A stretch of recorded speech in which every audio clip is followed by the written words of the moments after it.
Hello, everybody. This is Mike Mahadeva, the OG Thunder Wizard. All right. So I wanted to talk to you about the heart center. And there is huge amounts of information out there about the heart center, the heart chakra. But it's important to understand from what I've not only learned through my studies, but also my personal experience, that there is a lower vibrational heart chakra opening versus a more spiritual heart chakra awakening. And of course, I will take a look at the energies associated with it. Perhaps I will reveal some assumptions that you have about these energies that you may not realize, and hopefully correct some superficial misunderstandings that a lot of people have about the heart center. So that's what we're going to be talking about today. So, the heart chakra. There's no shortage of people, teachers, paths that talk about the importance of opening up the heart chakra. In fact, people ask questions, how can you open the heart chakra, all that kind of stuff. Bear in mind that there are 3 different energy centers all located in this one area we call the heart chakra. There's so much going on here. And it really is the focal point of the entire person. So it's more like imagining all these energies coming together and converging in this one area. It's sort of like the whole body. Everything about the person is focused around this one area of the body. And it is, in terms of your spiritual progression, this is the most important place. It's more important than the third eye. It's more important than anything else. So let's first talk about, I'll just briefly go over the basics of all the different things that are going on here. I won't spend too much time on it. And then I'll get into the difference between the lower versus the higher vibrational awakening of the heart center. All right, so you have the 2 energy systems that you're familiar with. Almost everybody is familiar with these if they've looked into any kind of spirituality. That is the chi or the prana, the life force energy, the energy that is stimulated by breath. This is prana or chi. And so there's a meridian system for that, but there's also 3 major energy centers in the body that deal with refining life force energy.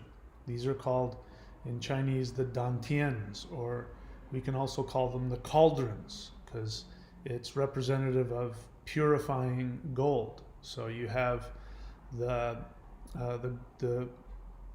liquid molten gold in there, and you're heating it up so that all of the impurities come to the surface. And that's the idea behind it. So you have one in your navel center. That is the main one. This is why you always hear people talk about the dantian. Even though there are 3, whenever you deal with qigong or tai chi or any kind of Chinese energy work, more often than not, you'll hear people say, oh, you have to focus on the dantian. And they mean the navel center, because that is where all of the energies of the body go. So when you're working with any kind of energies, anybody who's done any of this work that I teach here, by the way, these links are here for a reason, click on them. Anybody who's done any of this work here that you see me doing, I will at some point say to you, you have to close down. You have to focus on the navel center and bring all the energy down there. That's because that's the cauldron. It takes all of these life force energy vibrations, and the navel center knows how to process this energy and then send it wherever it's needed. It's one of the most healing things you can do. If you have energy wherever energy is missing, the navel center knows what the physical body needs in terms of energy. So there's the navel center, the navel cauldron. Then you have the heart cauldron, and this is where the Shen is processed. So the Shen is another word for the soul. So when you hear, you've heard of Qi Gong, right? So there's Qi Gong, which means life force energy work. And then there's Shen Gong. So maybe you've heard of that before. Shen Gong means working with spirit energy is one of the translations, but it's hinting towards soul energy. So the soul, or the Shen, sits right here in this same area where the cauldron is. So this is where the Qi is refined a little further towards the soul. And then you have the upper cauldron, which is associated with, of course, all the things associated with the third eye. But it's not the third eye. It's where energies go and are purified on an even higher vibrational level. So there's the three cauldrons. So you've got a cauldron right here, which deals with life force energy. And then you have, in the Vedic path, the kundalini. Kundalini is what is most associated with what you see here, which is the map of the chakras, the wheels. So you have these 7 wheels that are associated, some people say projected from the spinal column itself. So this has to do with and this is not life force energy. I mean, I know that you've seen it everywhere. If you go and type in what is kundalini, you'll hear people say it is the life force energy of the universe, and that is not correct. Animals don't have kundalini, plants don't have kundalini, only humans have kundalini. Kundalini is associated with, the best way to describe it is if the body is like a robot computer, and you have all of these systems in it, you have software and hardware. So the kundalini is the software that is put into the hardware of the nervous system, which is of course associated with the physical brain, the nerves, and so you have a whole system of meridians associated with kundalini and with the nerves. And what kundalini does is it's the software that allows the soul, which is not part of this whole computer, robot, android program, which we call the physical body. The soul is completely, is not part of that. This is a created meat bag, 3-dimensional virtual reality suit that you wear, which is called your physical body. It's got hardware and software and all kinds of moving parts and things like that.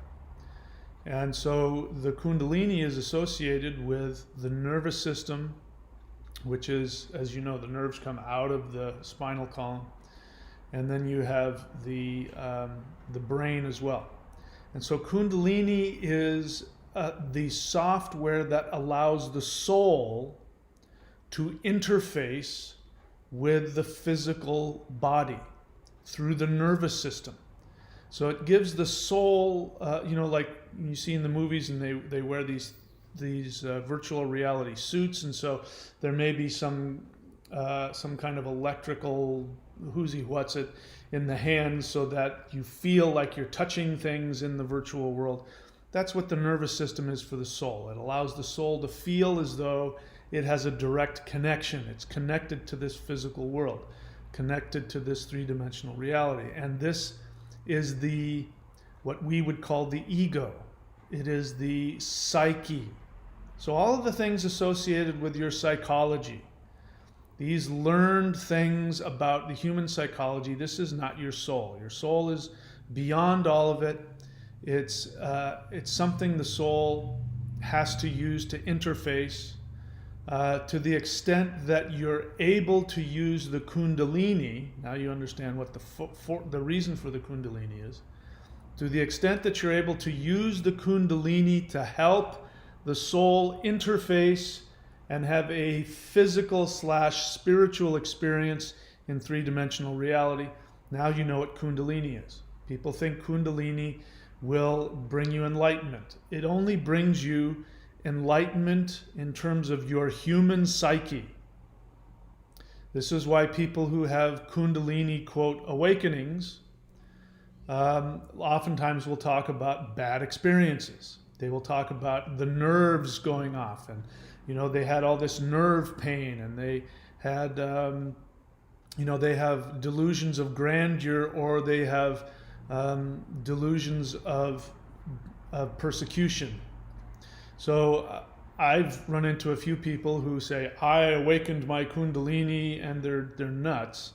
And they talk about all the crazy physical things that happen, and then they'll say, and I became God and I couldn't handle it. And then the devil came after me, and and I was possessed, and they vacillate back and forth between being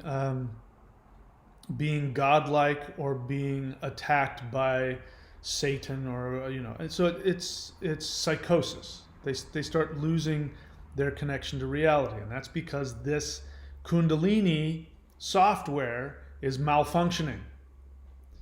They're not integrating well with it. So kundalini is about psychological health and maturity, which allows you to be in this physical world. Kundalini is not the eternal spirit. Kundalini is the earth mother. It's manifestation.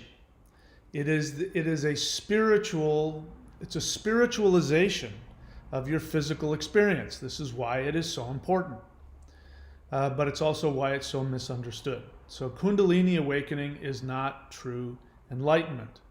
True enlightenment is having full consciousness of your soul and operating from your authentic soul nature through this physical body that you are inhabited. Some people don't, they incarnate into a body, and sometimes it's not a good fit. And for some of these people, they have psychological problems. So next time around, maybe they'll get a better fitting suit. So those are the two energies you're most aware of. Now, there's a third one, which we talk about here and up here. We'll save that for a little bit. Let me explain to you the two basic levels of heart chakra awakening that you need to be aware of. So, now you know what the kundalini is. Rises up the spine. As it comes up through the spine, it, quote, opens a chakra. There will be a knot in the chakra, and the knot is a karmic lesson that you haven't learned yet in your many lifetimes about what that chakra represents. The 7 chakras are 7 levels of psychological maturity. That's why the lowest one has to do with the most physical, the most dense, the most superficial. It has to do with physical stuff. If your root chakra is not balanced, you will be a hoarder. You won't have a good comfortability when it comes to physical things. You will be greedy. You will be insecure. You will want to control. You'll be like a little kid who's constantly saying, mine, mine. He steals from other kids and says, mine, mine. That's the lower chakra. So when you become mature in that area, you understand that, these physical things, we can all have them. This is not who I am.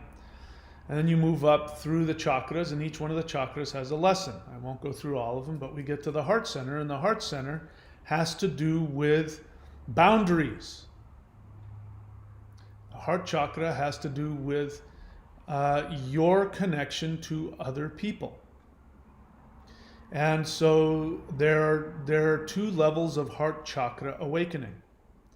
The first level is the awakening that you are not This is going to sound contradictory because I teach the opposite, but in context, context is everything. So when the heart chakra opens, the first lesson you learn is, oh, I'm not everything. I am connected spiritually. My essence, myself, is connected to other people through my heart. And so you then become aware of this thing called community. And so the lower aspect becomes very interested, or the lower vibrational awakening becomes very interested in connecting with other people. And this is when people get involved in some type of religious organization, churches, temples. You join some, you join, whatever it is, Falun Dafa, right? You get into some spiritual organization that has some kind of spiritual practice, and there's rituals and exercises, and maybe there's a guru there, and and this could be a religion as well. A good example of this would be the Hare Krishna sects in India, Christianity, born again Christianity, any kind of fanatical. We are we're the true religion, and come, what do Christians do? They, at least when I remember, back when I was a born again Christian way back in the 80s, we wanted to take people to church. And I honestly believed that if I could just get somebody into church, then the Holy Spirit would come and, would magically change them, and they would see the light. Well, this was my heart chakra. My heart chakra was opening, and it was at the lower level. You see this with, now I guess this is more associated with new agey kind of things, like, if you want to be a neo-hippie, there's a lot of heart chakra stuff, be part of our deal. This is what's going on, by the way, with QAnon. This is what's going on right now with politics. People are really wrapped up into, I've just become awakened. I see the truth for what it is. How do you know that? Well, I'm part of this group, and we know the real truth. And so the irony is that on the one hand, you're saying, I know this, what you believe to be this esoteric, unknown truth that, by the way, millions of other people are doing, and I'm following those people. And that idea that we are a special group, whether you're a Christian or whether you're I use the example of the Hare Krishnas, because if you talk to Hare Krishnas, they sound just like born again Christians. And they basically say, oh yeah, Krishna is everything. Oh, you worship Shiva? Oh, Shiva is actually Krishna. Oh, you worship Jesus? Oh, Jesus is actually Krishna. Christians will say the same thing. And so it's become part of our group. And so if you've been on the other end of that, it's pretty destructive. It's not really, it's kind of a put off when somebody comes up to you and says, I have the truth, and our group, and you need to be part of our group. Our guru says this, our guru says that. You have to be a part of that in order to be okay, in order to be woke, in order to be saved, in order to be awakened or enlightened or whatever it is. So that's the lower vibration of the heart. Now everybody has to go through this because everybody has to evolve. Everybody has to mature. And so you go through the less mature vibration and you get to the higher vibration. Higher vibration of the heart center says that no, it's not about me and the group. It's not about me merging my heart with other people's heart and being part of this group, although there's nothing wrong with that. That is very healing and can be very empowering. We do need to operate from a sense of community. We do need to, as human beings, come together as a family. I mean, ideally, the whole world, there would be no such thing as borders and nations and governments, that we would all be free to live in this beautiful world together. We haven't got to that point yet. I don't know if we ever will. But that would be the highest vibrational awareness of the heart center. And that is what the heart center wants to do. It wants to connect with everything and everybody. But then when you become more mature in that, then you realize that what's most important is your connection to the being that lives in your heart center, which is your own soul. And then your enlightenment becomes about, unlike what's happening in the lower vibration where you project onto other people, you project onto them either, oh yes, they're enlightened like me, which is your projection of your childish narcissism about your perfection. That's really, when it comes to relationships are all about the heart as well. And the first 9 months of even the most healthy relationship, the first 9 months will be projection, which means that you are projecting onto the other person the things about yourself that you love. So you will see this person as, if you meet somebody and within the first few weeks you start to come to the conclusion that this is your soulmate, or they're your soul. What is the twin flame? Twin flame, by the way, is the ultimate in narcissistic projection. This person is the other half of me. This person is my other half. They finish my sentences. They know my thoughts. I know their thoughts. This is all projection. You're projecting onto somebody and then you're falling in love with that projection, which is you. So it creates this feeling of safety, this feeling of being seen and understood and loved. And then after about 9 months, correct me if I'm wrong, if this hasn't happened to you numerous times, between 6 and 9 months, you start to wake up and go, oh, wait a second. This person isn't exactly like me. Actually, they don't smell too good in the morning, and I don't like them when they don't brush their teeth. And wow, she actually does look better with makeup. And oh man, there's a mole right there. You start to separate, and the fantasy starts to disappear, and then you see there's another person there, a different being, a different identity, and you're no longer falling in love with your own reflection that you see in them. And then you have to operate, you have to dig deeper in the heart, and you have to make a decision. Do I want to love somebody? And now love doesn't mean I have this squishy feeling about this person that I'm totally a victim of. I'm not in control. I'm just, this feeling overtakes me and therefore I love you. Now love becomes a volitional thing. It's something that you choose to do. You choose to love somebody. You choose to be with them. Whoops, what just happened here? And you choose to love them either because or in spite of their limitations. And this is true love. When you realize this is another person, they have their own life, they have their own dharma, their own karma, their own issues, and they're not perfect, and I'm choosing to love them, I'm choosing to commit, I'm choosing, even if I don't feel like it, I'm still going to follow through with my loving commitment to this person. Now you're in real love, which is when the heart center really opens, because the heart center opens to learn how to accept, how to love, how to tolerate. And then you seek to help that person in their individuality become the best person they can be, as opposed to, I want to experience myself in another person, which is the lower vibration. So these are the two vibrations of the heart center. Now let's talk about how the heart center functions in terms of your spiritual path, your spiritual growth on this planet.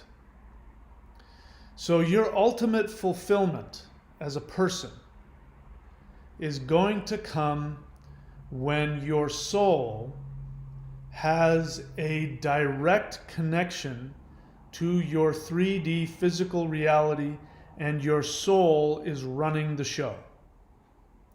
When your soul, which is the king of your body, which is really you, your essence, your truest essence is your soul. when your soul is running the show and you are your physical person, the physical person, the physical psyche is now identified with your soul alone, and your physical body, your mind, the three centers, the three selves, these are all unified in one direction, which is I want the soul to take the throne and to experience it. And when that happens, the soul will be very clear. There will be no mystery. And if you don't know what you want and what makes you happy, that just simply means you're a human being in the process of evolution. You don't have a complete fusion between your mental and your kundalini self with your soul self. That hasn't fully integrated yet. It's okay, it's part of the deal. That's why you came here. It's part of the video game, is to learn how to do that. Once you do that, then your life becomes about fulfilling what the soul wants to experience, which can include what the soul came here to do. Your special lesson, your special gift to the world is going to come from your soul and nowhere else. If you're miserable, if you're poor, if you're sick, if you are in unhappy relationships, I'm talking about most people in the world, because most people in the world are in the process of evolving. If you're in that category and things aren't the way you want them to be, you don't feel happy, the fastest and most complete answer to that is to let your soul interface with objective reality. Now, we run into problems if the heart center isn't open, because it's the heart center that the soul lives in. So if the heart is closed off, you're going to be closed off from your own soul. If you're closed off from your own soul, then you're going to be closed off to everything else out there in spirit land. So you're going to be closed off to the gods, you're going to be closed off to the ancestors, the angels, the spirits, just even life force energy. If you want to be connected to the plants and the animals and the elements, you're going to have your heart center open.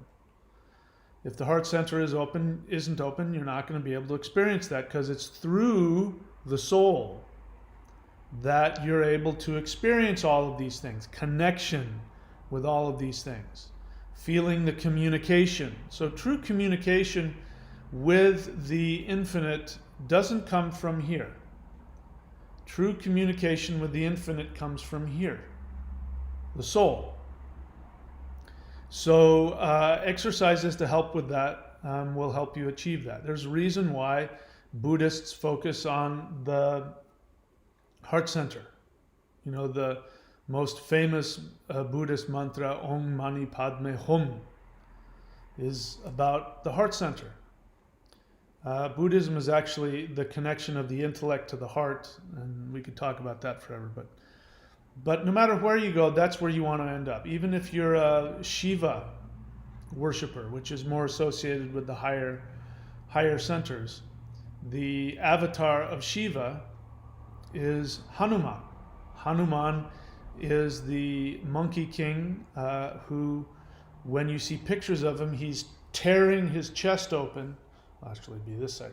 He's tearing his chest open to show you his heart, and instead of a pumping heart, he has Rama and Shakti.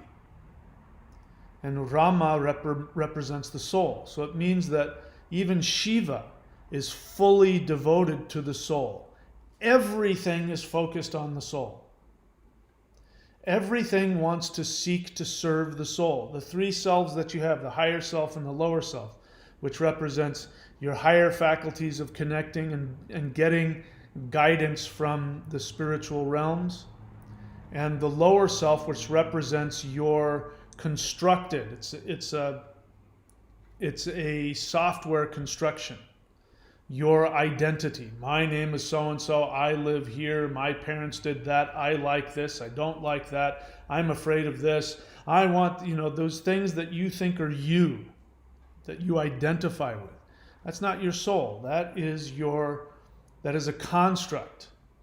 It's a software program that you create based on a bunch of different things, based on past life, based on your experiences in this life, based on your childhood. You create this identity. And you say, I am this, my name is this, and I do that. And it doesn't truly exist, but it's your avatar.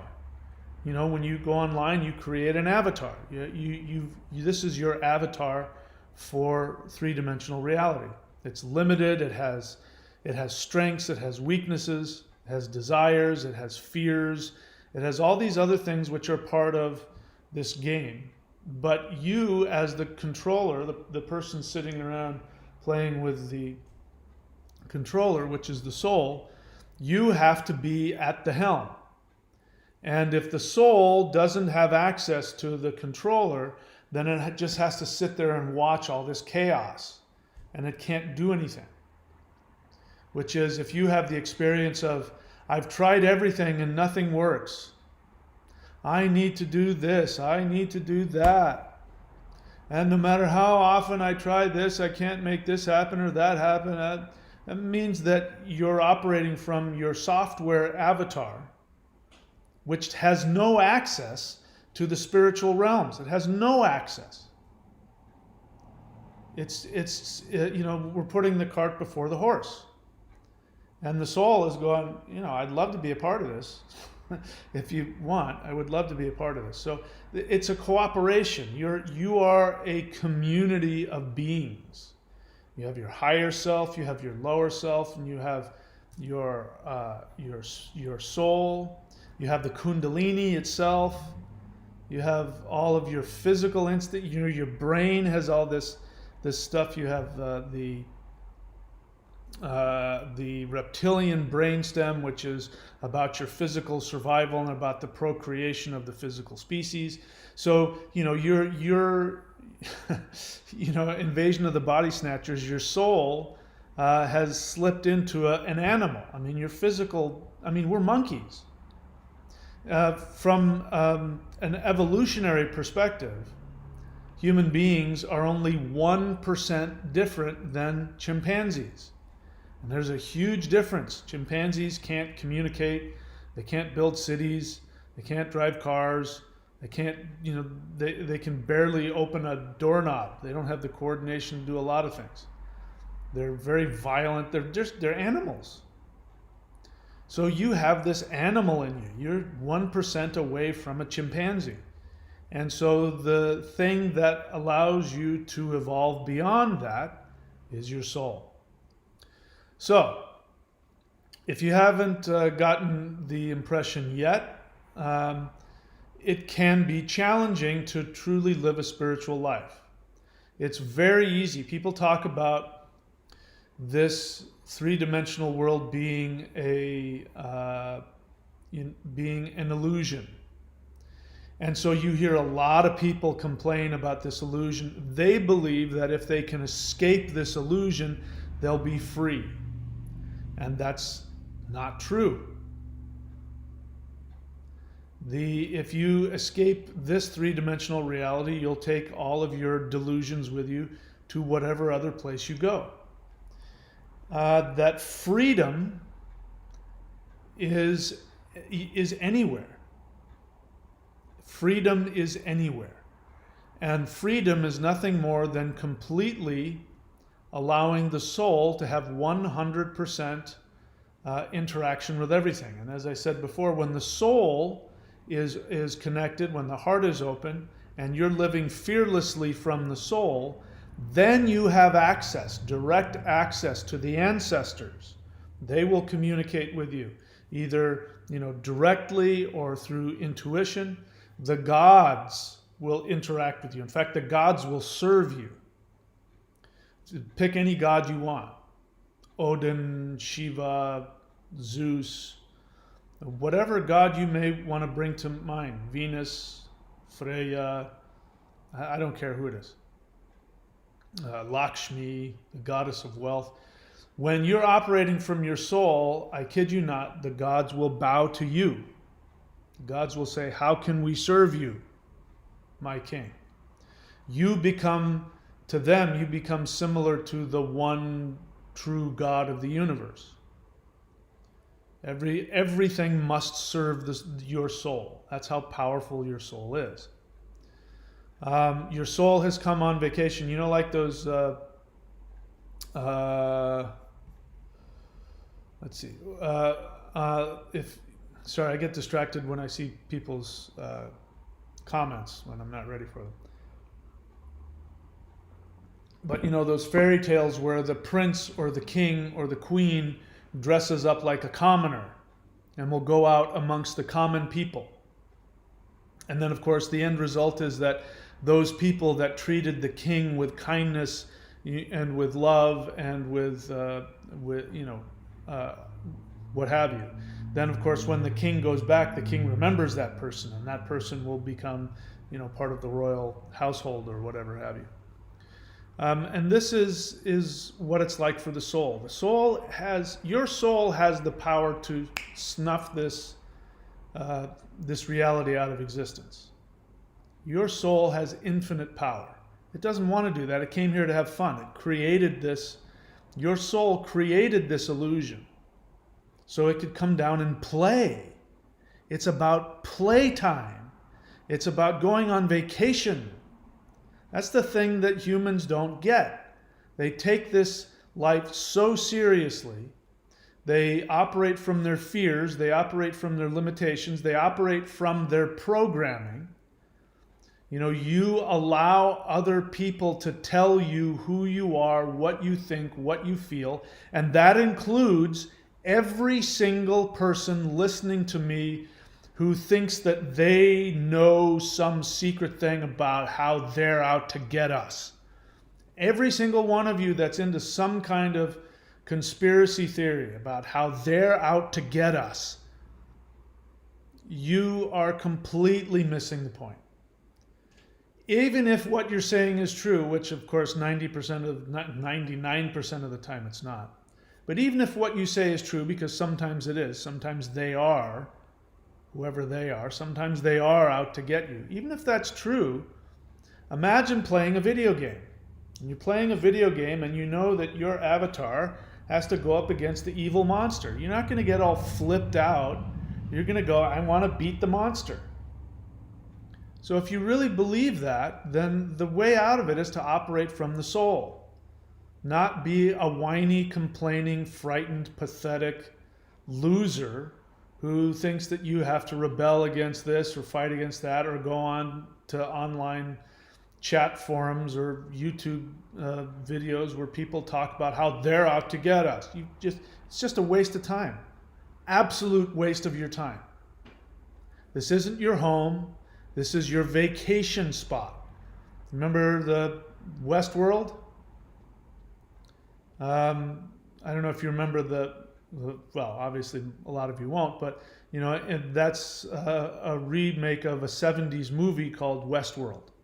And then they made another one called Future World, and this was a giant Disneyland kind of place where you went and you went into these fake worlds and you interacted with these robots and you played out some fantasy. That's what your soul is doing here. Your soul wants to play out a fantasy and have fun, and on top of that, it has a very special gift to give the rest of the players. You have to hook up with the other players in this role-playing game, and you have to share with each other your gifts and your knowledge, and that way everybody gets to win the game. And you can't have that fun experience if you're not operating from the soul. But if you are operating from the soul, then you have access to the gods, the ancestors, the elves. You have access to the trees, the rocks, the plants, the elements, the ocean, the sky, the clouds, the stars. You have access to all of these other things which have hidden secrets in them, and they have hidden keys of this. Really, the best way to look at this life is like a video game. And if you're complaining about how you hate being here and you want out, it would be as though, somebody handing you a key to $1 million and you're like, I don't want to put the key in the lock. The rest of the universe, I guarantee you, the gods especially, they look down on humans, and the humans that sit around complaining and whining about the illusion that they live in, they're all going, I'll take your place. I'm more than happy. I'll go, you want to switch places? I'll jump in your body. I promise you I'll win the game. If you don't want to play the game, let me play it. I'll be happy to do it for you. And so we do these physical things, all this stuff you see me doing here, and all of these links and everything. We do these things in order to optimize your avatar virtual reality suit. When you optimize the virtual reality suit, then you have the ability to use all these special tools and powers to unlock all kinds of things in this three-dimensional reality video game that you have chosen, that you volunteered to come and be in. Not only that, but there's something. Look at it this way: if we all created this three-dimensional reality, that means there's something about this three-dimensional reality that you created. There's a special little power that only you can access in this virtual reality game. But you're not going to be able to do that if you're spending your time operating from fear and you're whining and complaining, trying to control people.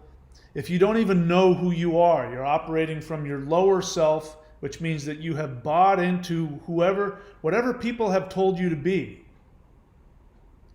When you've bought into that, then you don't have the access to all of this infinity and to win the game.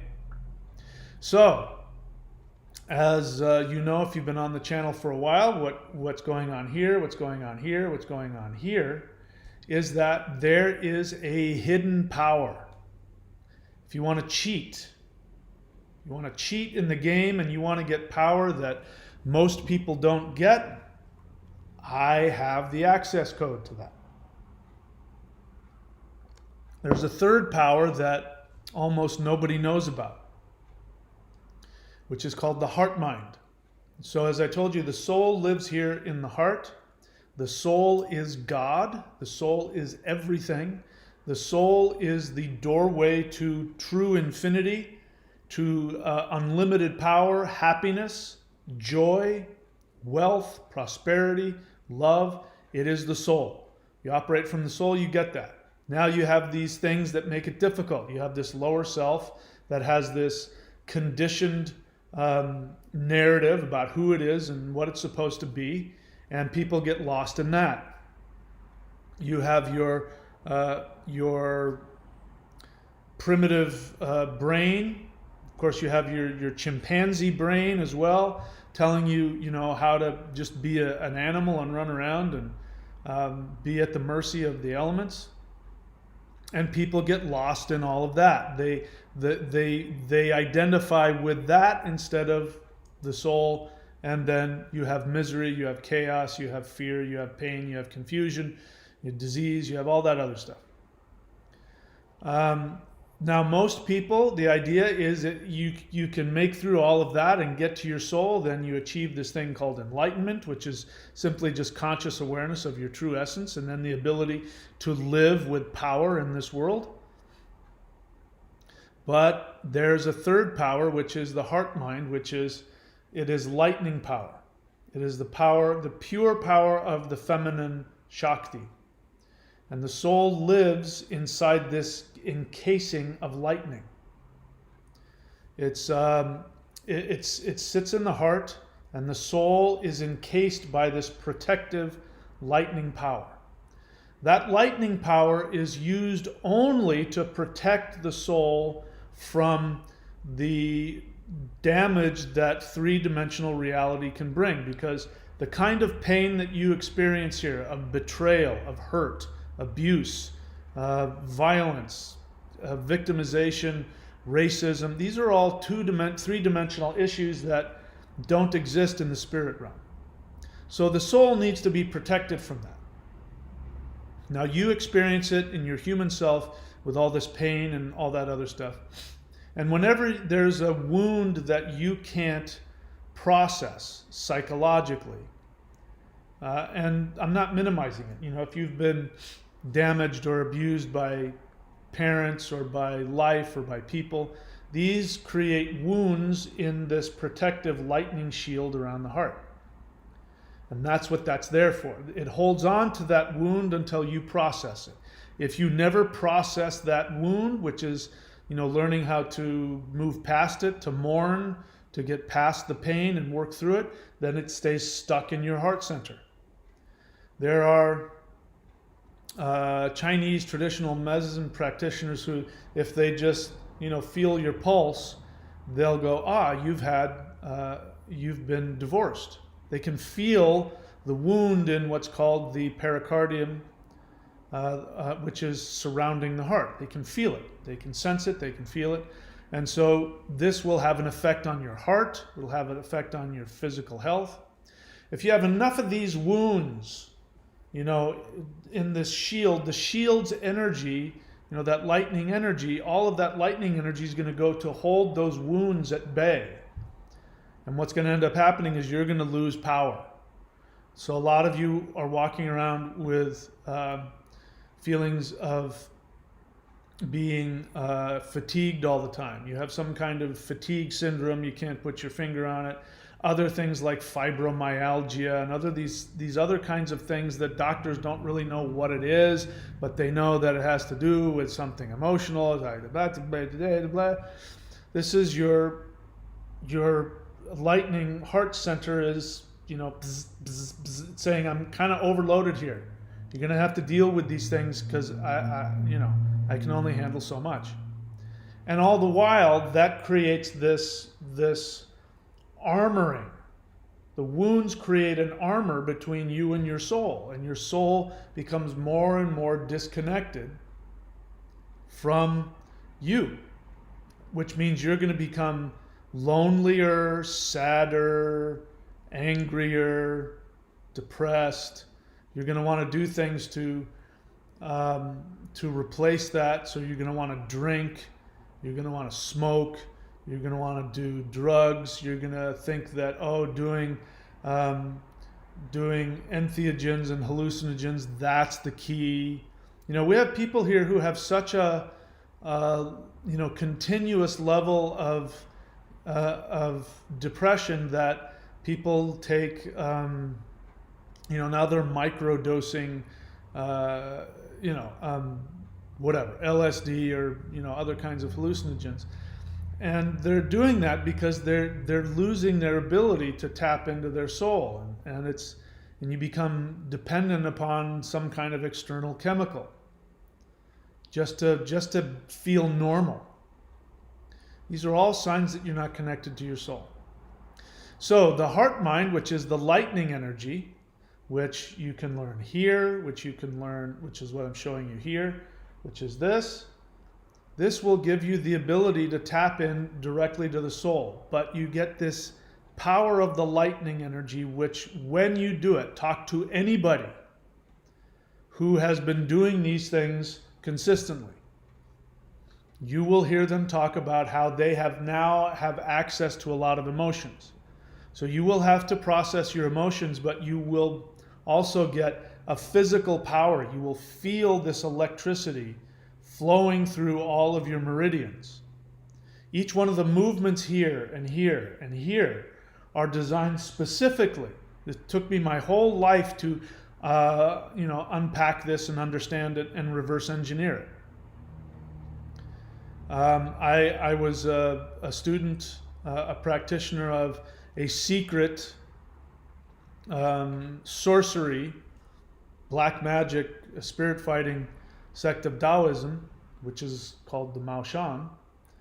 And after having been told the whole time I was practicing, don't show this to anybody, this is secret, you can't talk about it, you can't show it. I've come to find out that what makes it unique is that the movements you're seeing me do here are specifically designed to open up the meridians that go to this lightning center. The majority of the stuff you learn doesn't do that. It may look similar, it may even feel similar at first glance, but it's not the same. They don't tap into this lightning power. The Shi, the heart mind, the lightning of the heart, the emperor's bodyguard, which means the soul's bodyguard.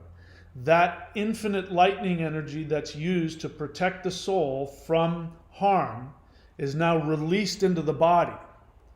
And so it gave the Maoshan spirit fighters, it gave them superhuman martial abilities, made them invincible. And I'm not kidding you. I'm not saying I achieved that, but I saw somebody who did. And I can promise you that there was no human on the planet that could have touched him. He would have been one of those people, if he walked into a room and there were 10 or 20 people with guns and knives, he'd be the only one that would walk out. Never seen anybody move that fast in my life. He moved faster than the human eye and the brain could process. He could be in multiple places at once, seemingly. And he could literally just touch you with his pinky and shatter all the bones in your body. Now, that is one application of the heart-mind energy. I don't teach you how to do that. But when you tap into it, that is the power that will be available to you to process the wounds that have been building up in your heart center. And you will have, the other thing is you'll have increased health, all kinds of physical, at least I can't guarantee this, my experience has been and what I've seen, lifetimes of physical ailments and injuries and illnesses vanish. At the same time, what's happening is that your physical injuries and oftentimes your physical injuries and your ailments and your diseases are a somatization, which means to physically manifest. It's a physical manifestation of your emotional unresolved issues that you're not conscious of. It goes into the bodily tissues, as I said, fibromyalgia, all kinds of other things, cancer, chronic pain. The majority, like the 99.99% of chronic pain is somaticized unresolved emotions. This is why if you have chronic pain and you go to the doctor, he's going to say, well, do these stretches and take these pain pills. He won't have a cure for you. They'll say, you're probably going to have to live with this. He might come up with something ridiculous like, oh, it's micro tears of the muscle tissue. All of that is nonsense. Unless you have an actual physical injury like your back is broken or something like that, if you're walking around and you've got back pain or joint pain or knee pain, there's nothing physically wrong with you. It's your body somaticizing, physically manifesting your unresolved emotions. So the key to that is to work through them. And so the fastest way to do that, the cheat, is to go directly to the heart mind, directly to that lightning energy surrounding the heart. And you don't even have to consciously try and go there because that's not going to work. But if you do certain exercises, it will stimulate meridians that go directly to there, and it'll start to release that lightning energy throughout the whole body. And then what's going to happen is you're going to be able to get direct access to the soul. You're going to be able to use that lightning energy as a conduit, an antenna. The gods, the ancestors, even the elements, the trees, the rocks, you will now have a vibration, a frequency through which you can communicate with all of this stuff. It'll completely, when I first started doing this, if you take a look at this stuff, when I started doing that, because I learned it, I went straight to the elite stuff, and then I had to, learn the other stuff as I went. So it was really, talk about Dr. Manhattan experience. But my first experience was weird because it was like I didn't think I was living in the same universe. I had like entered an alternate universe. It was a little bit shocking. That's why those of you who do this, a lot of times, I mean, I get a message, at least once a week from somebody doing this saying, I'm doing the lightning qigong and I'm having this experience and that experience, and it's kind of freaking me out. Is this normal? And I have to say, yep, I told you this was going to happen. Remember I said this was going to happen? Don't worry, just keep doing it. Keep breathing, keep following it. So in this, if you're doing this, all you have to do is just click play. You get access to members only videos. Just click play and follow along with me. I'm doing something. I'm doing this, or I'm doing some other kind of physical movement, and I tell you exactly what to do. This is my 30 plus years experience in this practice that I had to reverse engineer on my own. My teachers didn't even know how to integrate all this stuff. I had to do this reverse engineering to figure out how to safely integrate this energy into my body.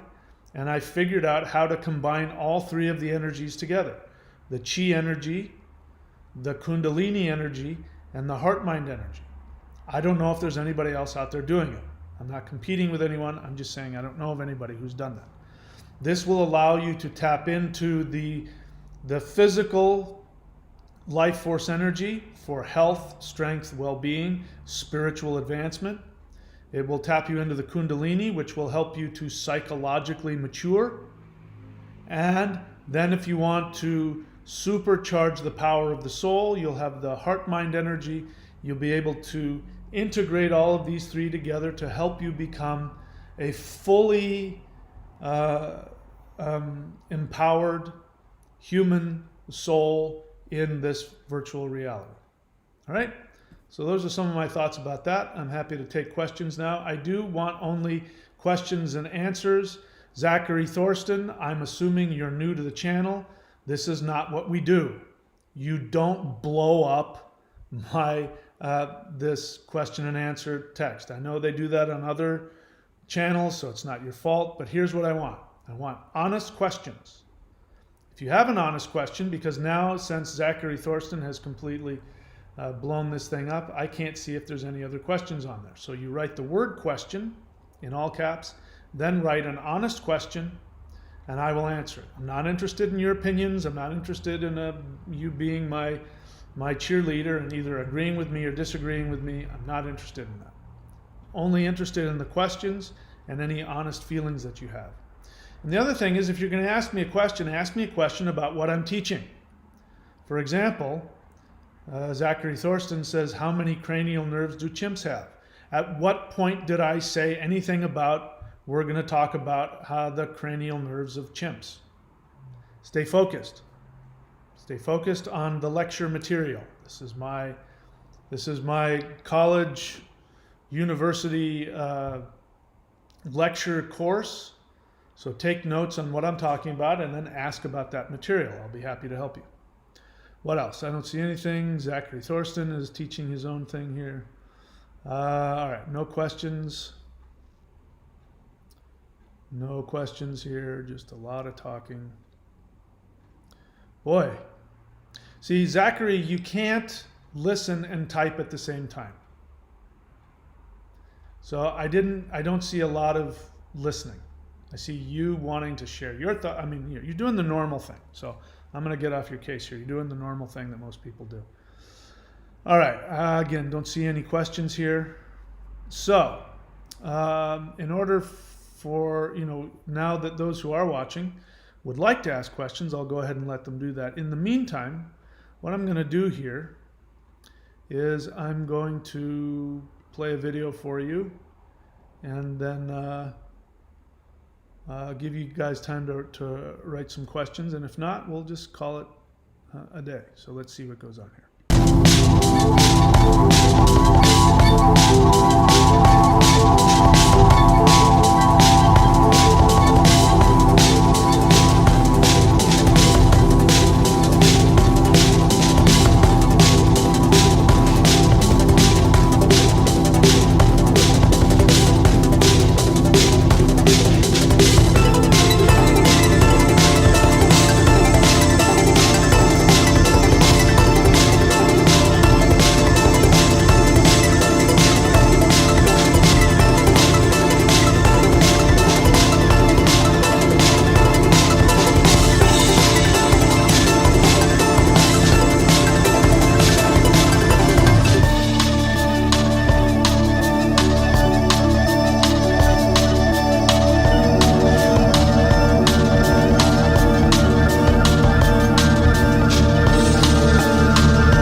Okay. Yep. All right. That's me. All right. So I'm back now. It looks like we've got a few questions.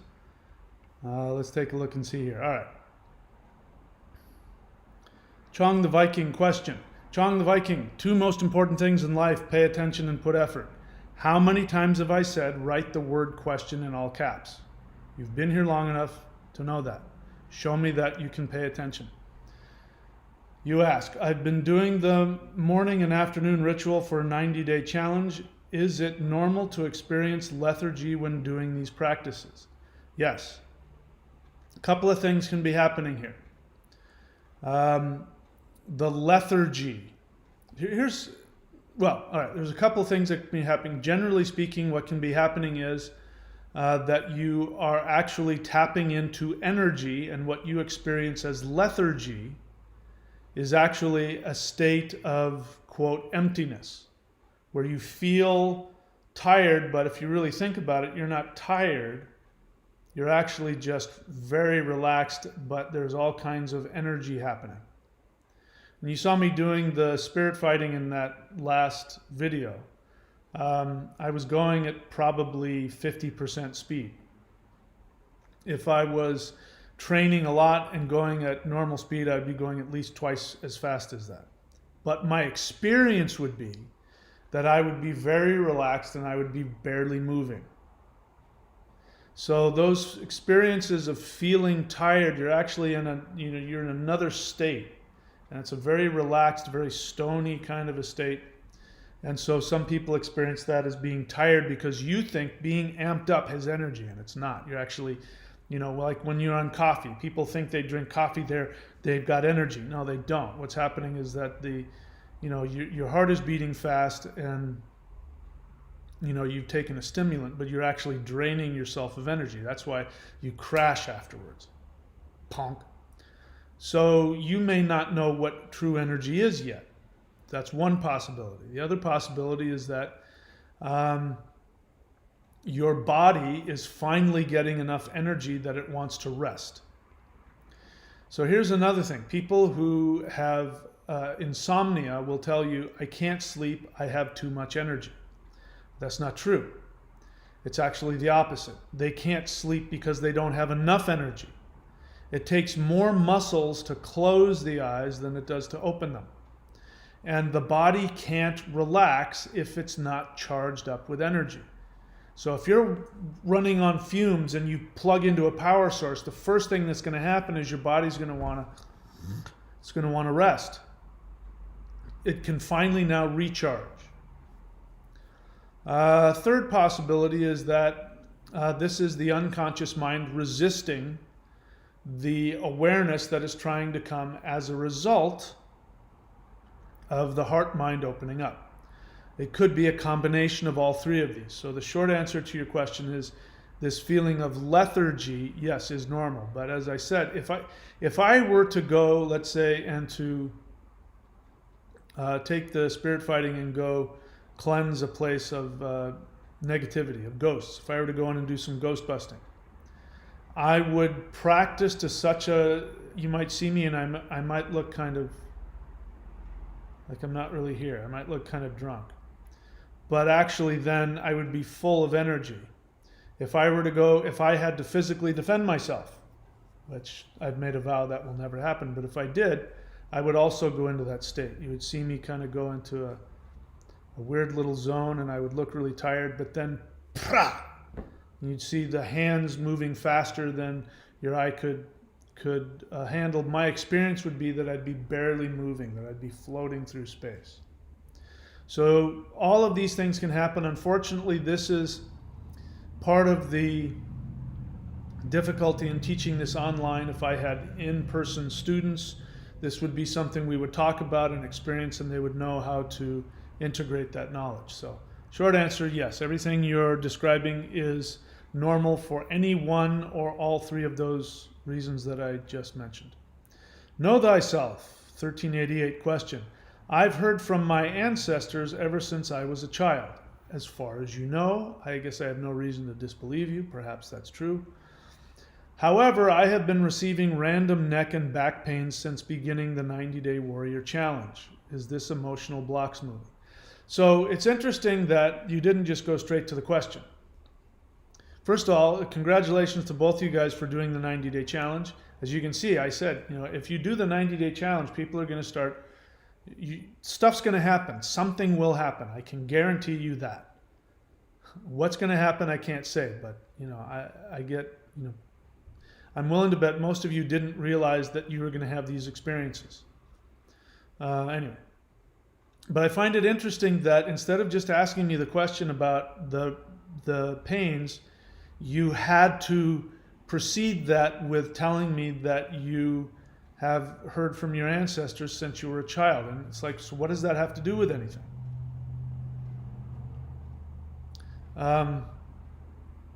Anyway, I'm not sure what that means, but in any case, getting to your question, yes, that's exactly what that means.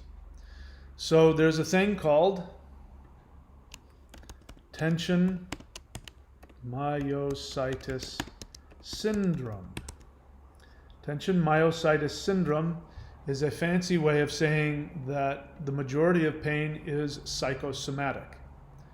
Psychosomatic, psycho means psyche, soma means body. It means you physicalize your emotions. And it's a way for the brain to protect you from feelings that you either don't want to feel or are incapable of feeling. And these conflicts, there's emotional conflicts going on. It means that your soul's wanting to do one thing, your psyche and your programming is telling you you can't do that, and you end up in conflict with yourself. One real good example is, what is that called? Carpal tunnel syndrome.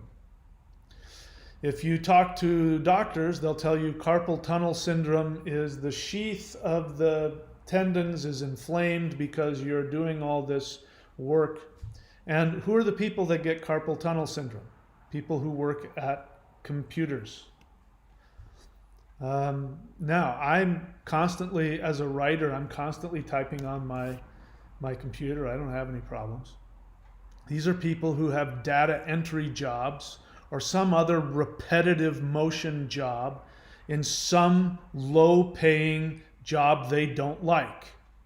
If you talk to anybody who has carpal tunnel syndrome and they're wearing a brace, which by the way does nothing, you're wearing some kind of a brace and you ask them about their carpal tunnel, they'll say, yes, I took a job as a such and such, a data entry, and then because of the doing that every day for 6-8 hours a day, I have this, and I can't bear, and you won't be able to pick up a coffee cup because it'll be too painful.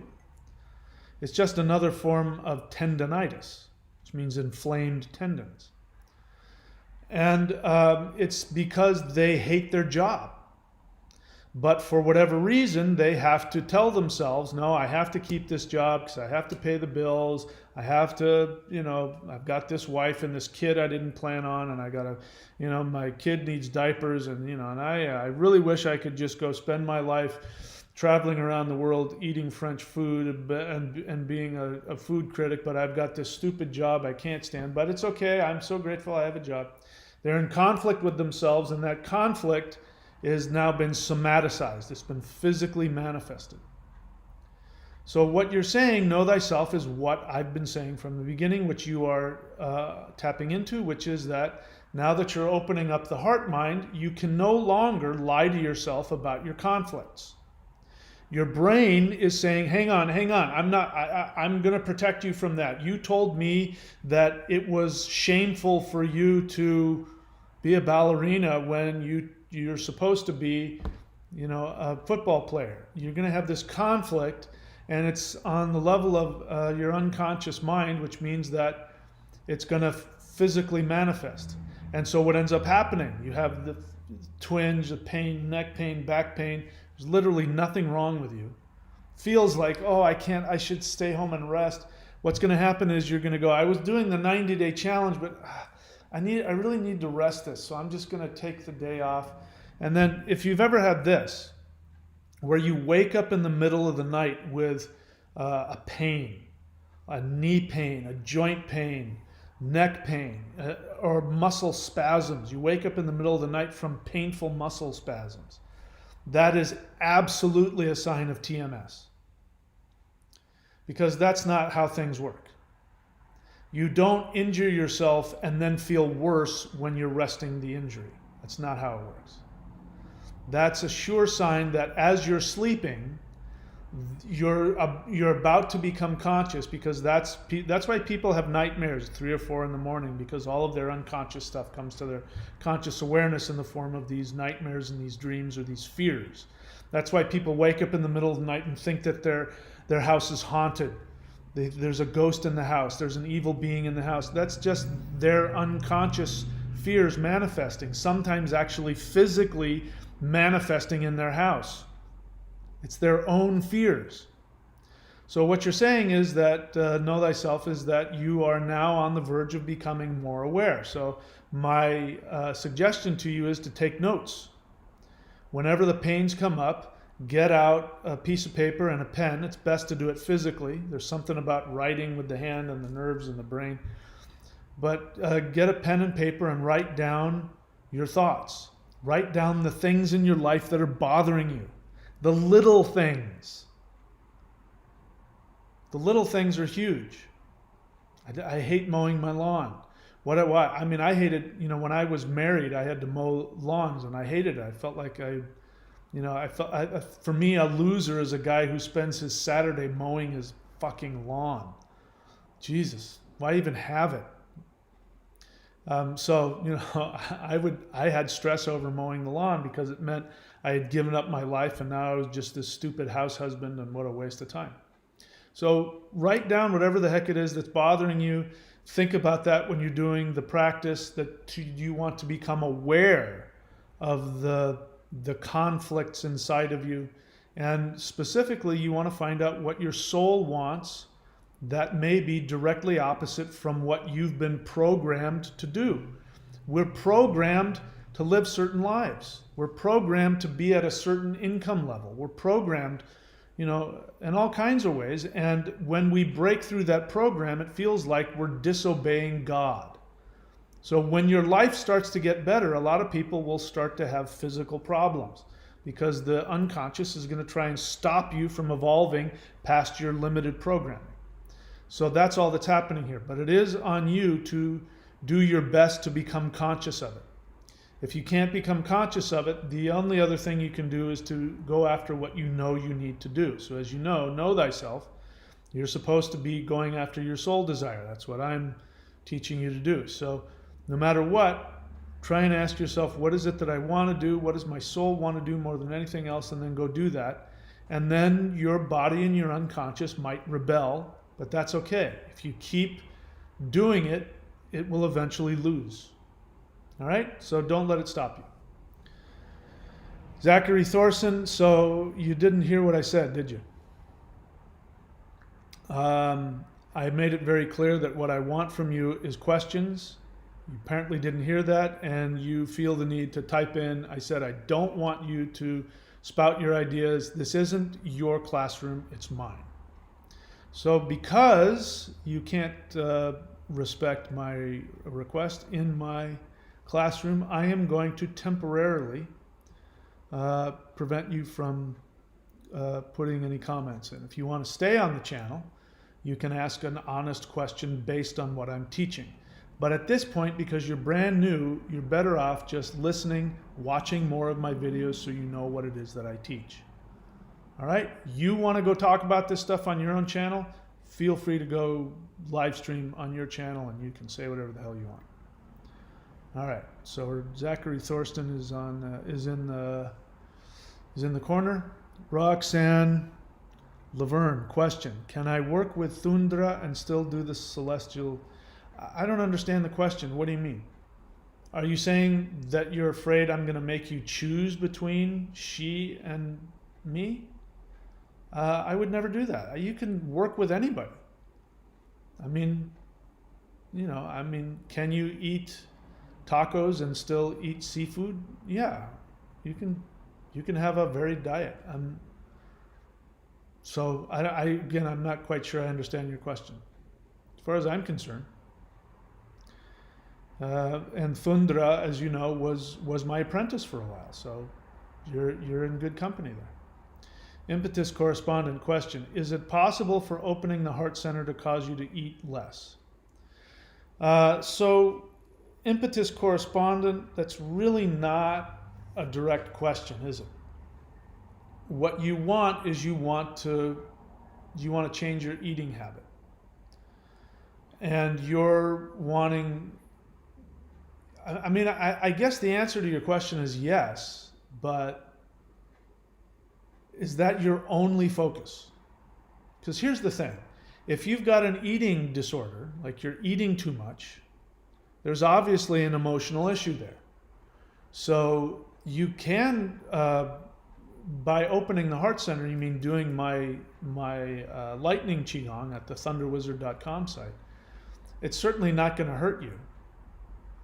But if you're looking for a magic pill, I don't know that there is one. I think what you need to do is you might do well by talking to a psychologist, because there's obviously emotional issues here. If you're telling me that you're eating more than you need to eat, and you know that that's what you're doing, it means that there's some emotional unresolved issue that you have unconsciously associated with food. So people who tend to eat more than they need to feel unloved, unnurtured. You know, you need mommy. You need mom's love. You need nurturing. And so you may be getting that through food. Now, it could be some other thing, but there's obviously a thing. There's a thing called Overeaters Anonymous. Have you looked into that? That is a tremendously successful program that helps people do that. So I would look into those things, and you can also be doing the Warrior Lightning Qigong, which you can use as part of your spiritual practice to help you with that. But you know, the way you phrase that question, it looks like I just need a magic pill. Should I take that pill? Should I go to a yoga class? Should I do the heart center thing? You know, what you're not doing is you're not addressing that you are doing this. And there's a mechanism inside of you. Not to mention the possibility that there might be something medically wrong with you. So the way that question is phrased, you know, it's not the kind of question that really excites me, because I'm sharing about how to become spiritually more evolved and advanced, and you're asking me about one tiny thing, which is to stop eating. Not that that's a little thing, but you know, if that's your only reason for doing it, you probably won't last long. Unless you truly said that I'm going to eat less and I'm going to do this. Now, the truth is that you can use this, and you do it. Here's how you would do it. You would be doing the Warrior 90-day Lightning Qigong practice. You would go on to thunderwizard.com, you'd subscribe there, you'd scroll down to level 1, you'd click play, and you would do that morning practice every day. And while you were doing the morning practice, your focus would be, I want to be in a place where I'm eating healthy.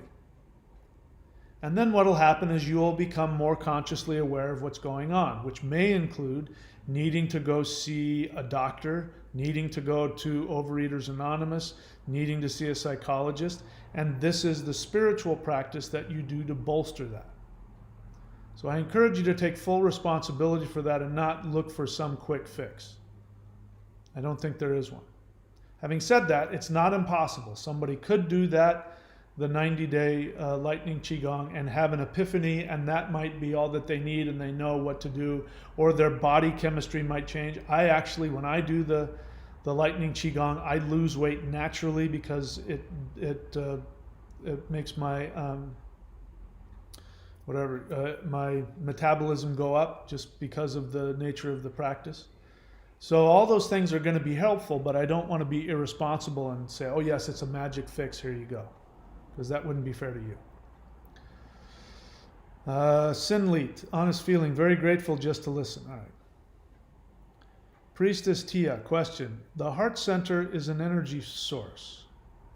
specifically the lightning energy surrounding the heart center, specifically the pericardium. So yes, the heart center is an energy source. So can I tap into it to strengthen and clear it by using the chair method you used in Wealth Shaman? All right, so that's one of my first books called Wealth Shaman, and what Priestess Tia is talking about is in order to become conscious of what your blocks are, which means, you know, it was one of my early manifestations of understanding your soul desire, which is, so to give you an idea how this works, that let's say you've got, it's Wealth Shaman, so you have a problem with manifesting money. So you then start looking at wealth and prosperity as having their own personalities within you. And so you do a shamanic practice where you imagine that you're surrounded by your guides, and in the center is a chair, and you place in the chair your poverty. So you look on your poverty as a thing, as a being, as an entity that's influencing you. Of course it's not, it's your own unconscious, but for the purposes of that exercise, because your unconscious doesn't know the difference, you treat it like that. And then in that, you allow it to manifest however it is. Maybe it's a big, ugly, sticky ball of anger, whatever it is. It's a monster, it's a who knows what it is, angry child, whatever. But you're safe because all of your guides are surrounded and it can't get out of the chair. It has to sit there. And then you ask it, and you say, what is it that you want? And you will find that the thing that you think is keeping you poor will say to you, I want you to become a dancer. I want you to, you know, there will be something associated with a deep desire that you're not acknowledging or not even aware of. And it's manifesting as this negative thing that's trying to get your attention. Somebody was asking about physical pains. Those physical pains are your unconscious mind trying to get your attention. Saying, hey, I'm upset about this. I need to become a ballerina, and you've told me I have to be a football player, and I don't like that. And I'm going to give you these pains until you do what I want. We hear that and we go, oh, I better not do anything. I better not even be a ballerina. I should just, you know, and then you have an excuse not to do anything. So that's the difficulty behind it. So you're using the lightning power. You're asking, can the lightning power okay, so you're conflating two things. So there's the heart center, and then there's the lightning energy. So the heart center and the lightning energy are combined, but they're two separate things. So you're asking to clear the heart center. So you're asking, can you put the heart center in the chair and then clear it? There's no reason why you can't do that. That's not the purpose of that exercise, but that doesn't mean you can't do it that way. I'm more interested in wanting to know what's behind your desire to clear your heart. What does that mean? Why does your heart need clearing? What do you think you'll get from that? What problems do you think you have? There's a feeling I have, which I think you may think there's a problem that might be something else. Now, everybody's different, so I don't know, this might be helpful. What you've suggested might be helpful. So the short answer is go ahead and do it. There's no reason you can't do it. You'll get something out of it. What? I'm not sure, but you'll get something out of it. I would take a different tactic with it, which is I would focus on what my heart wants. And the thing about when you follow your soul desire, and those of you who don't know what I'm talking about, go on my channel or go to courses.thunderwizard.com or type my name into Amazon and look for my book, The Shamanic Secret Commandment to a Perfect Life. Go on and get that book and read it. If you can master what's in that little book, it'll be more powerful. It'll be like the most important thing in your life. That the tools in there, if you can master that, that's enlightenment. But and it has nothing to do with trying to clear your chakras, it's just, you learn that enlightenment means living from the soul, and there's a very simple way to figure out how to do that. If you don't want to buy the book, then you can go onto my channel and watch my playlists for the Shamanic Secret Commandment to a Perfect Life. If you can understand that process, then what you find out is that, see, here's the thing that psychology struggles with.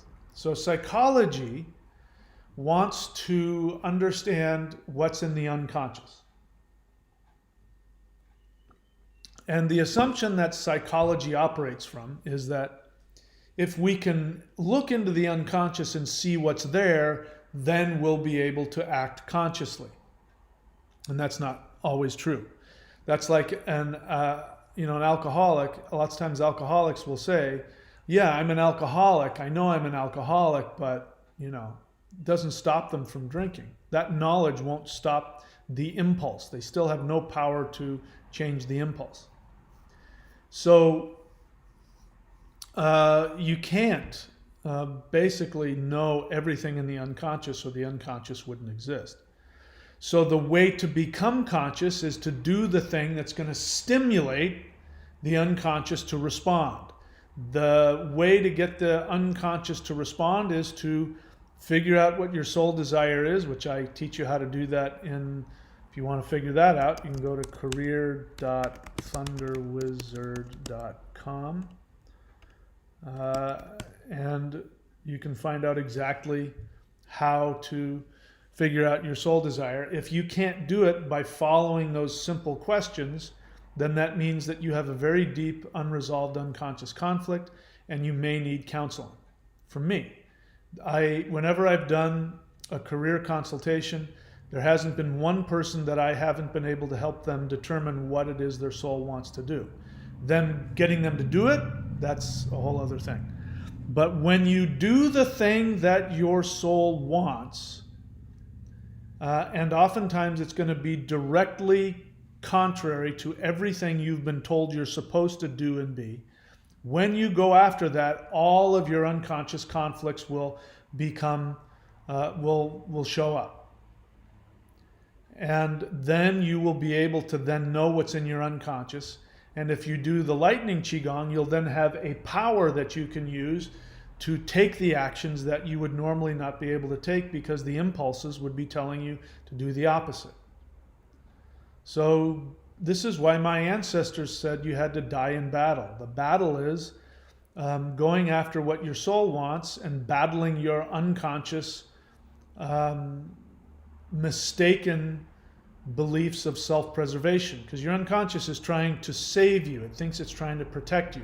But what it's really trying to do when it's working against you is it's trying to keep you from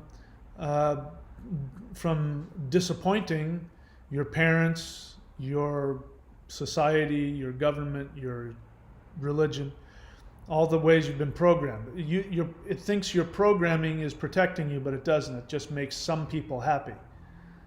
But those people may not know what your best interests are. So you learn how to be your own person. You learn how to be truly self-identified. And you learn how to follow, go to the beat of your own drum and not let anything or anybody else stop you. That's not an easy thing to do. You're going to have to give up sometimes relationships. You might lose your relationship to your parents. I hope not. You might lose your spouse. I hope not. You might lose your friendship. You might lose all kinds of things that you think are working for you, which really aren't. And you'll have to learn how to live directly from the soul and be your own person and work directly with the gods. All right. What else? So I hope I answered your question there, Princess Tia. Robert Seaman, honest feeling grateful. Something hit me hard about storing past pains in my heart, keeping me from connecting with my soul. Immediately joined 90-day challenge. Congratulations and welcome. Kevin Kong, question. I just dropped in and missed all of the content. Well, you can right now rewind and watch from the beginning. Can we see ghost if we have higher vibrations, or do we only see it in low vibrations? Again, I don't talk about that. and I don't know how that's important. I mean, there's nothing wrong with it, but first off, how does that benefit you to see a ghost? Seeing a ghost, not seeing a ghost, how does it benefit you? Ghosts are not souls of dead humans, by the way. Ghosts are their lower self. So your lower self is my name is so-and-so, I live here, I don't like this, I like this, I'm obsessed with riches and money, the things that you think are your personality. When you die, either in tragic circumstances and or if you die because you didn't achieve your desires, then your angry soul will get squished out onto the physical plane and it'll float around thinking it's you, and it's not. Your soul will have already moved on. It's either in the underworld or having a life review. It's off doing something else. But your lower self will be stuck on this earth plane, walking around thinking it's something it's not. Which is why ghosts don't know what year it is. When you try and tell them it's not 1857, it's 2021, they get upset. It's because they're not humans. They're not human souls. They're just the programs that were left behind.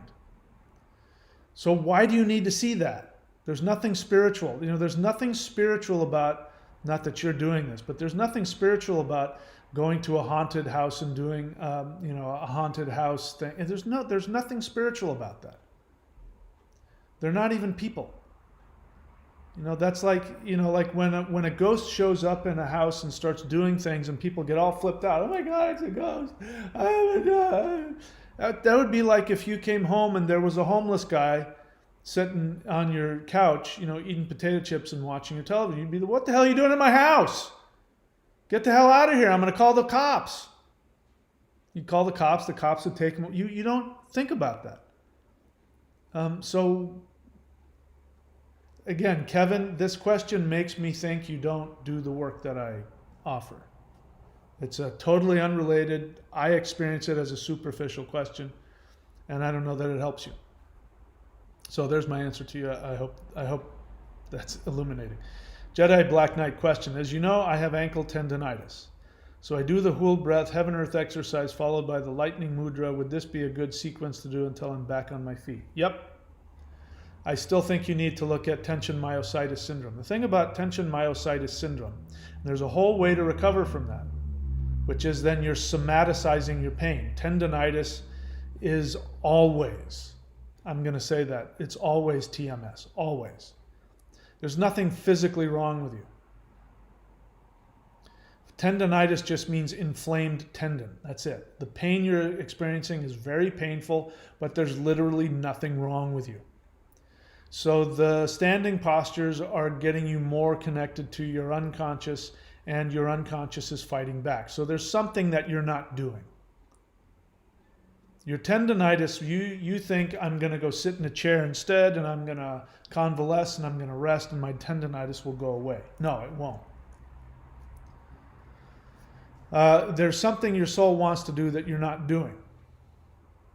And you're either not aware of it or you're shoving that down. Maybe there's a conflict between being a parent or your job.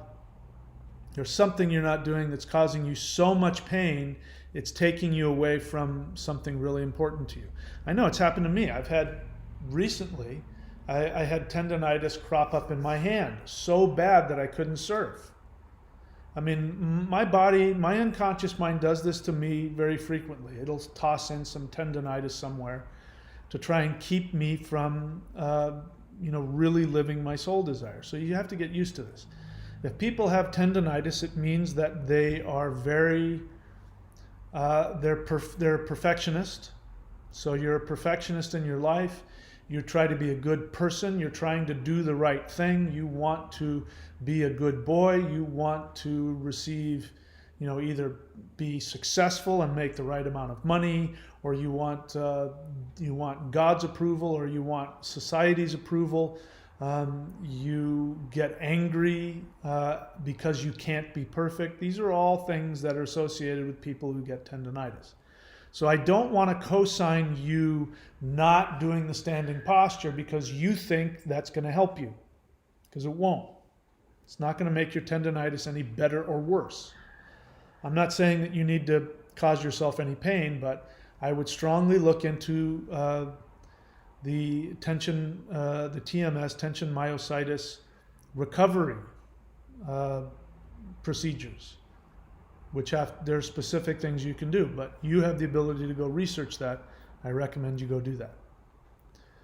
But to answer your question, I mean, there's nothing wrong with that that exercise that you've just laid out. By the way, if you don't know, what he's done is he is creating his, which he should, he's creating his own practice based on all of a lot of the stuff that I teach on the, whatever it is, the 90-day challenge, whatever it is, I can't see where it is. So if you want to be able to do that, what he's doing, you'll have so many different exercises. You can pick and choose like a smorgasbord and create your perfect energy sandwich. And I encourage people to do that after they've gotten some awareness of how this stuff works. Vincent.thunderwizard.com says, hello, he is one of my certified astrologers. If you go to his website, vincent.thunderwizard.com, you can get an astrology reading from him, and he has learned my method of Vedic astrology. Impetus correspondent. Oh, you were saying something else. You were saying, okay, so you didn't say that. You were asking a question. Where did you go? Impetus correspondent. Is it possible for opening the heart center to cause you to eat less? Short answer, yes. But it would have been more helpful for me if you had said that, because I thought you were asking me how to do that. So my apologies. And this is, again, one of the problems of working with people online, is that there is going to be misunderstandings. And I do oftentimes fly off the handle, and I have to apologize quite frequently, and this is another one of those times. So my apologies, Impetus correspondent. I'm very happy to hear that doing the 90-day challenge has helped you eat less. Chong the Viking has thrown down $5. Thank you. I appreciate that. Honest feeling, Kevin Kong. Thank you. My assumption of it, ghost, was wrong. Learned something very new. Okay, good. Vincent.thunderwizard.com, honest feeling. I feel happier now than I did in the past. I sold my guns today. It's interesting. He had to put it at GUNS, otherwise YouTube would have blocked it. And my evolution from the person I used to be feels really good. I've changed a ton. So yeah, I mean, I've never owned a gun in my life. I don't get into that gun controversy because it doesn't interest me. To be honest, I think people who feel the need to buy and carry guns, I find them a little bit pathetic. I mean, to be so frightened that you think you need a gun, I mean, it's just silly. That's just my opinion anyway. Like I said, I care less. Own guns, don't own guns, I could care less. As long as you obviously don't go using them, that would be a problem. But what it sounds like is, Vincent, is that you have empowered yourself. Now you know what it's like to be truly empowered. You know that the universe protects you.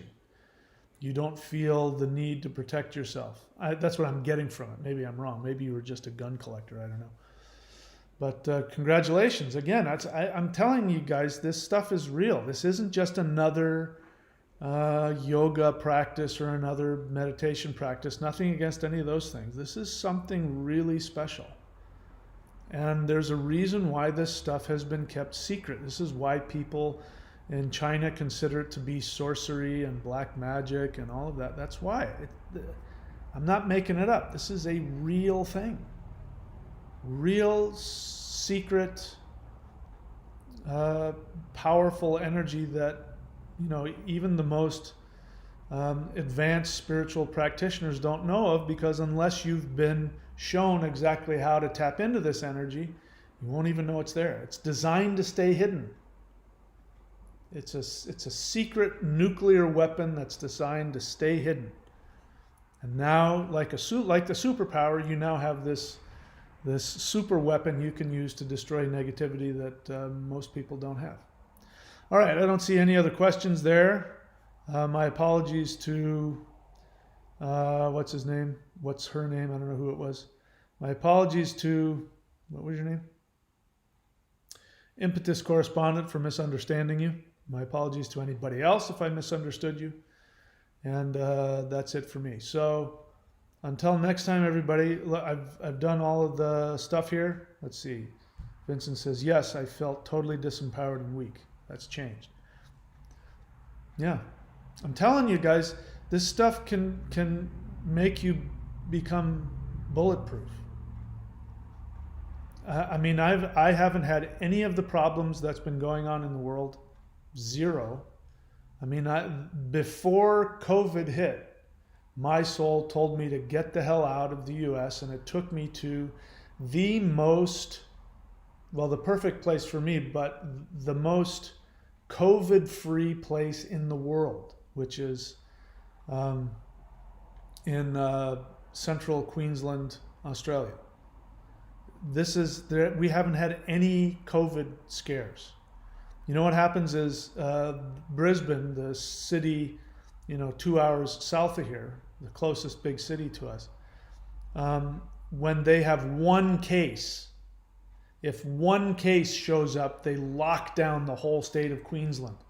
And within 2 weeks, it's gone. There's no more COVID. And I've had to wear a mask for 1 2 week period, and that was again because one case popped up in Brisbane, 2 hours away. I mean, that just tells you, all the. Anyway, point being is that my soul guides me to where I'm going to be the safest and the happiest and the healthiest, and I don't even have to know what the hell's going on. And this is what Vincent.Thunderwizard is talking about. He's saying that he now, because he's tapping into his soul through this 90-day challenge, he's now feeling this power. He's starting to, now he's going to have the power to take some different actions in his life he's been wanting to take, and watch his life is going to continue to evolve and expand. And that's just from doing the practices. He's not even my apprentice. That's just from doing the practices. I'm literally, I don't know what else to do for the world other than what I'm doing. It's amazing that we don't have 1 billion people on here today doing this, but anyway, that's how it goes. Let's see, there's a couple of feedback and a question. Jedi Black Knight feedback. My tendonitis was almost gone until I followed a suggestion of the chiropractor who also knows Qigong. This made things worse. I suppose the unconscious manifested it back into it. That's exactly what happened. There's literally nothing he could have told you that would have made your tendonitis worse. Nothing. Your tendonitis has nothing to do physically with your body, but it's masking itself that way. This is what I've learned. This is from somebody who had crippling tendonitis. My tendonitis was so bad I couldn't have picked up this coffee mug. I couldn't have picked up a bottle of water. I had to be careful. If I moved my neck too fast, my whole neck would go into spasm. My back would go into spasm. My knees were the size of basketballs. And that was all TMS. It was all psychosomatic. But the way it works is that it's your brain trying to keep you from this conflict I was telling you about. This is why people like back pain. People who have back pain, they'll say, yes, I was feeling a little stiff and then I bent over and I heard this snap and then I couldn't move my back. There's nothing they could have done. Bending over, picking things up. I mean, this whole idea of, lifting with your legs instead of your back. Why do you think people, why do you think weightlifters do these deadlifts? I mean, if the back couldn't handle picking things up, people wouldn't be deadlifting, hundreds and 1,000 pounds. I mean, there's just, the body isn't that fragile that bending over, turning a certain way is going to make the back snap. So whatever it is that your chiropractor told you to do didn't make your tendonitis worse. But your brain wants you to think that because your brain has Your unconscious has told your brain, your unconscious has said, hey, listen, there's an awareness that I don't want him to understand. I'm here to protect him. And the brain says, okay, I'll make sure that he doesn't. In fact, I'll make him think that he's injured himself so that he'll stay off of his thing, and he'll, instead of dealing with the feelings, he will try and ice his knee or his thing. You know, it's all nonsense. And the pain is very real, but the tendonitis is it's bullshit. It doesn't exist. There have been times when I've woken up, not recently, but when I was really working through my tendonitis, there were times when I'd wake up and my neck, I could feel my neck was so stiff and so sore, and it felt like a rope in there. And I was about to go surfing. It's like, oh, I can't go surfing today. And I just stopped listening to it. And I would go and I would be like in a lot of pain. And as soon as I started paddling, and then the big wave is coming and I have to paddle to get over the wave, all of a sudden the tendonitis was gone. Your brain will let go. It'll stop.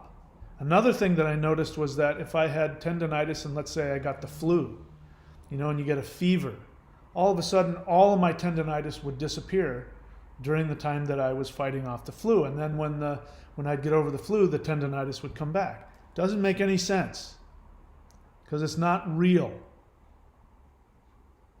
So that's not what happened. Your chiropractor didn't screw it up, and he didn't give you something that made your tendonitis flare up.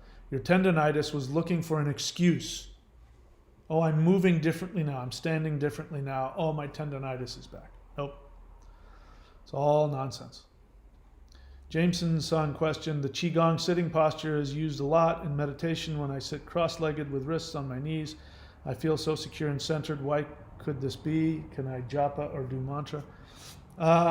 It's a great posture. I did kundalini yoga for years, and for a brief time I was able to do full lotus, and I did half lotus most of the time.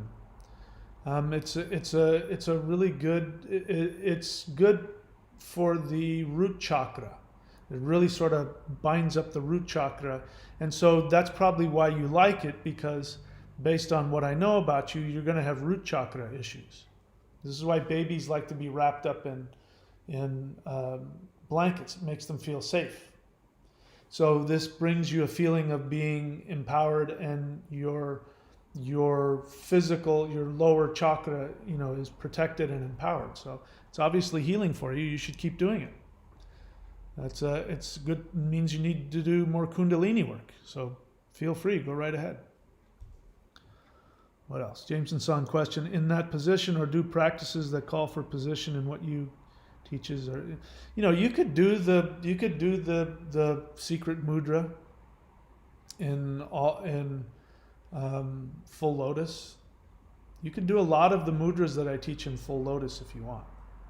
I teach it on a chair because a lot of people can't do that. So it's just the easiest way to do it. The qigong, some of the earth qigong works equally good, if not better, sitting in a chair. So that's why I teach it. But feel free to experiment. And your heart area. Well, the root chakra and the heart are connected.